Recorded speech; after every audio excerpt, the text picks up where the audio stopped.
If the power liftgate isn't working in your Kia Sportage, it might be due to a blown fuse. In this video, I will show you how to locate and test the fuse for the power liftgate in your Kia Sportage. You will find the power liftgate fuse in the passenger compartment fuse box. This is located on the dashboard next to the driver's door. Open the driver's door and you will see the fuse box cover near the edge of the dashboard. Just grab the handle on the cover and pull it out. When you flip the cover over, you will see a fuse diagram on the back. Look at the fourth fuse in the second last column. This is the fuse for the power liftgate and it's a 10 amp fuse. To test this fuse, you have a few options. If you have a test light, it's pretty easy.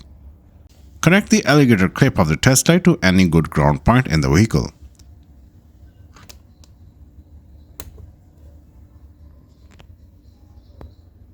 Then touch the test light probe to each side of the fuse.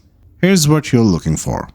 If the test light illuminates on both sides, the fuse is good. But if it only lights up on one side, the fuse is blown. If you don't have a test light, no worries. You will need to pull the fuse out for a visual inspection. You can use needle-nosed pliers or fuse puller tool for this.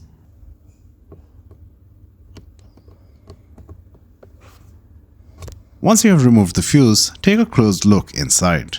If the metal strip is broken or melted, the fuse is blown and needs to be replaced. For those with a multimeter, you can get even more precise. Set the multimeter to the continuity or resistance setting and place the probes on each end of the fuse. If the multimeter reads OL, the fuse is blown. If it reads zero resistance, then it's still good. Now if you have confirmed the fuse is blown, grab a spare fuse of the same amperage. You can usually find spare fuses in the engine compartment fuse box if you don't have one on hand. Insert the new fuse back in and double check that it's securely seated.